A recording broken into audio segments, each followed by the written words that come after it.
हर हर महादेव। शिव महापुराण अध्याय 3। देखिए पूरा वीडियो। शौनक जी कहते हैं, महाभाग सूत जी, आप सर्वज्ञ हैं महामते। आपकी कृपा प्रसाद में मैं बारंबार कृतार्थ हूँ। इस इतिहास को सुनकर मेरा मन अत्यंत आनंद में निमग्न हो रहा है। इसलिए आपसे अनुरोध है कि अब भगवान शिव में प्रेम बढ़ाने वाली शिव संबंधित और दूसरी कथाओं का वर्णन कीजिए। फिर सूत जी कहते हैं, शौनक सुनो, मैं तुम्हारे सामने गोपनीय कथा वस्तु का भी वर्णन करूंगा, क्योंकि तुम शिव भक्तों में अग्रगण्य तथा वेद वेदाताओं में श्रेष्ठ हो। समुद्र के निकटवर्ती प्रदेशों में उवाशकल नामक एक ग्राम है, जहां वैदिक धर्म से विमुख महापापी द्विज निवास करते हैं। वे सभी बड़े दुष्ट हैं, किसानी करते और भांति भांति प्रकार के अस्त्र शस्त्र रखते हैं। वे व्यभिचारी और खल हैं। उन सबको इस बात की बिल्कुल भी आभास नहीं है कि ज्ञान, वैराग्य तथा सधर्म का सेवन ही मनुष्यों के लिए परम पुरुषार्थ है। वे सभी पशु बुद्धि वाले हैं। जिस स्थान के द्विज ऐसे बुद्धि वाले हों, वहां के अन्य वर्णों के बारे में क्या कहा जाए, ऐसा उन्होंने द्विज को कहा। अन्य वर्णों के लोग भी उन्हीं की भांति कुत्सित विचार रखने वाले, स्वधर्म विमुख एवं खल हैं। वे सदा कुकर्मों में लिप्त रहते हैं और दिन प्रतिदिन विषय भोगों में ही डूबे रहते हैं। वहाँ की सब महिलाएं भी कुटिल प्रवृत्ति की हैं, स्वेच्छाचारिणी, पापासक्त, कुत्सित विचार वाली और व्यभिचारिणी महिलाएं हैं। वे सद्व्यवहार एवं सदाचार से सर्वथा शून्य हैं। उनके अंदर किसी भी प्रकार का सदाचार नहीं है। इस प्रकार वासकल में केवल दुष्टों का ही निवास है।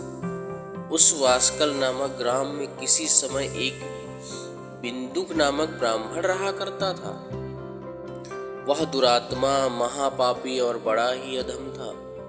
उसकी पत्नी बहुत ही सुंदर थी। पत्नी के सुंदर होने पर भी वो कुमार्ग पर चलता था। उसकी पत्नी का नाम था चुंचला था। उसकी पत्नी सदा उत्तम धर्म के पालन में लगी रहती थी और वह दुष्ट ब्राह्मण उसे छोड़कर वैश्यागामी में लिप्त रहता था। इस तरह कुकर्म में लगे हुए उस बिंदुक के बहुत व्यर्थ व्यतीत हो गए। उसकी पत्नी चंचुला काम से पीड़ित होने पर भी स्वधर्म नाश के भय से क्लेश सहकर भी दीर्घ काल तक धर्म से भ्रष्ट नहीं हुई, परंतु कुछ समय पश्चात अपने दुराचारी पति के दुराचरण से प्रभावित होकर आगे चलकर वो भी दुराचारिणी हो गई। इस प्रकार दुराचार में डूबे हुए उन मूढ़ चित्त वाले पति पत्नी का बहुत सा समय व्यर्थ बीत गया। तदंतर शूद्र जातीय वैश्या का पति बना हुआ वह दूषित बुद्धि वाला दुष्ट ब्राह्मण बिंदुक समयानुसार मरकर नरक में जा पहुंचा। बहुत दिनों तक नरक के दुख का भोग करने के बाद वह मूढ़ बुद्धि पापी विंध्य पर्वत पर भयंकर पिशाच बन गया था। इधर अपनी दुराचारी पति बिंदु के मर जाने के पश्चात वह मूढ़ हया चंचुला बहुत समय तक अपने पुत्रों के साथ अपने घर में ही रही।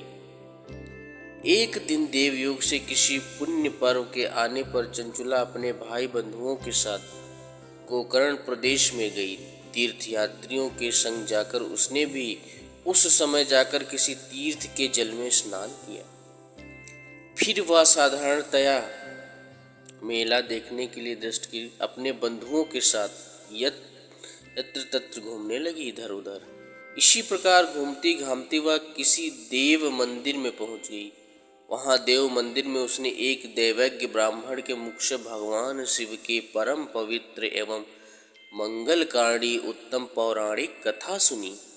कथावाचक ब्राह्मण कह रहे थे कि जो स्त्री पुरुषों के साथ व्यभिचार करती है वो मरने के बाद यमलोक जाती है। जब यमराज के दूत उनकी योन में तपे हुए लोहे का परित डालते हैं। ब्राह्मण के मुख से ये वैराग्य बढ़ाने वाली कथा सुनकर चंचुला भय से व्याकुल होकर वहां पर कांपने लगी। कथा समाप्त हुई और सुनने वाले सब लोग बाहर चले गए। कुत्सित विषयों में संलग्न हुई हूँ और अपने धर्म से विमुख हो गई हूँ, यह उसने सोचा चंचुला ने। हाय, न जाने किस किस घोर कष्टदायक दुर्गत में मुझे पड़ना पड़ेगा और वहाँ कौन कौन बुद्धिमान पुरुष कुमार्ग में मन लगने वाली मुझ पापनी का साथ देंगे। मृत्युकाल में उन भयंकर यमदूतों को मैं कैसे देखूंगी। जब वे बलपूर्वक मेरे गले में फंदे डालकर मुझे बांधेंगे तब मैं कैसे अपना धीरज धारण कर सकूंगी। नरक में जब मेरे शरीर के टुकड़े टुकड़े किए जाएंगे उस समय उस विशेष दुख देने वाली महायातना को वहाँ मैं कैसे सहन कर लूँगी। आए, मैं मरी गई, मैं जल गई, मेरा हृदय विदीर्ण हो गया और मैं सब प्रकार से नष्ट हो गई, क्योंकि मैं हर तरह से पाप में ही डूबी रही हूँ। ब्राह्मण, आप ही मेरे गुरु, आप ही माता, आप ही पिता, मैं आपकी शरण आई हूँ।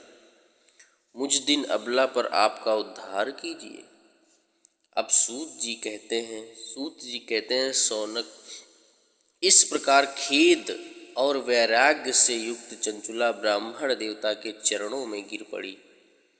तब उन बुद्धिमान ब्राह्मण ने उसे कृपा पूर्वक उठाया और इस प्रकार कहा। ये था तीसरा अध्याय। चौथे अध्याय जल्द ही आने वाला है। अगर आपको शिव महापुराण कथा पसंद आ रही है तो कृपया हमारे चैनल को लाइक और सब्सक्राइब जरूर कर लीजिए। हर हर महादेव।